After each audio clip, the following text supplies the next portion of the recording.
Hey guys, how's it going? So I have an update, some good news and some bad news. So I guess the good news is I have sold the budget mini ITX build to a lovely lady, and she was genuinely happy and excited about picking up the PC.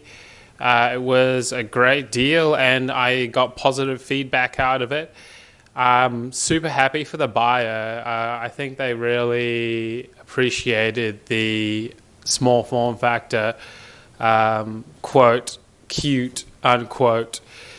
So I'm actually really happy to have some funds to build the next PC. Well, specifically the next mini ITX PC. I will touch on that. But what I do want to go over is the bad news, I guess. Well, sort of bad news. I mean, it was pretty hard to sell in the first place on Facebook Marketplace. But I did end up pretty much selling it at cost price. So I sold it for $550. So really, I only made like $6 on it. But at the end of the day, I had a lot of fun, and really, it's not about making money. I don't really care about making money. It was fun, and I made some content out of it, and to know what to do with budget builds, where to look, what to buy, and that sort of thing. So that was fun in terms of like mini ITX budget builds. What I have found out is that it's kind of hard because you need to, in order to make a profit on selling a PC or in particular mini ITX PCs, you really have to save on costs, and saving on costs is with parts. So you got to buy parts at a cheaper price. But with mini ITX, like, the prices are pretty expensive. They're not like cheaper than your average build. So it's really hard to save on costs. So you really have to find a happy medium with someone that actually wants to buy a mini ITX PC. You actually have to be actively looking on Facebook Marketplace for a mini ITX PC or a small PC, small form factor PC. And to be honest, I just don't think the market is ready for that at the moment. Genuinely, you have to be a bit of an enthusiast to enjoy building these things. I think the fish tank and a lot of RGB based builds are still popular. You can build them and sell them fairly easily. But I've decided not to go down that route anymore. I've built so many of those machines. They're beautiful, but I want to try and carve out this journey with mini ITX. Ever since I did my personal build, I'm hooked. But the tough thing is that the market is just not ready for it. It's like with the Tesla, for example, the Tesla car. You've got the early adopters that have purchased the vehicle, and now they've got excess stock sitting there, and they've had to cut the price to try and get new people in the market to purchase the Tesla. It's the same thing for mini ITX.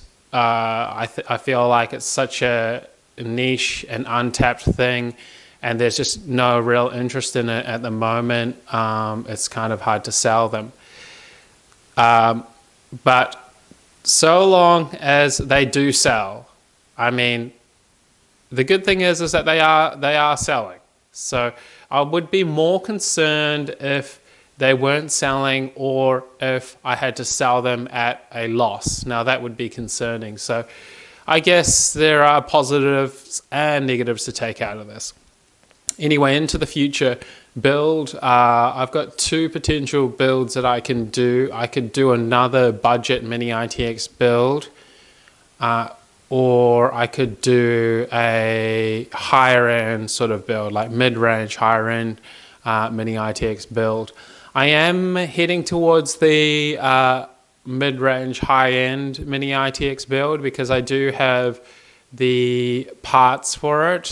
well, I do need to order like RAM, storage, and that sort of thing. But at the moment, I'm looking at options, whether or not I go with the Ryzen 5600, Ryzen 5500, or the Ryzen 5700. I'm not sure. 8 cores, 6 cores, and the 5500 only supports PCI Express 3, which the motherboard only supports as well. So I could save on costs with that chip, but it's got less L3 level cache. So I'm not sure what sort of tasks the potential buyer would be doing, but I could go with the Ryzen 5500, but then marketing wise, the 5600 is a lot more attractive than the 5500, and I guess the cost is not actually that far off between the 5500 and 5600, but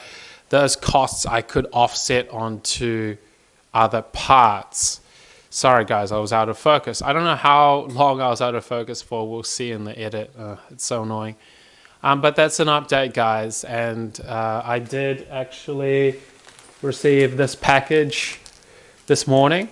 I will open it in a short video, I think, but it's pretty much a 1050 Ti ITX version. So that's pretty cute, pretty exciting. This would be for like a budget mini ITX build. But yeah, I'll see how I go with this next build. I had a look at potentially like other case options because I'm kind of getting a bit bored of the S3. I've built so many Metalfish S3 mini ITX cases, but I honestly cannot find any other really well-priced mini ITX cases on AliExpress that match the S3. The other cases are way more expensive. Like, for some reason, I feel like Metalfish has got a bit of a monopoly in that area in terms of like cheaper mini ITX cases. 5-liter sub cases. There's no other 5-liter sub cases that are at that price, unless you want to go really high end, but I'm not open to high end because I need someone to buy these PCs and not have it sitting on the shelf. But anyway, thanks guys. Thanks for subscribing, and thanks for listening to my update. Yeah.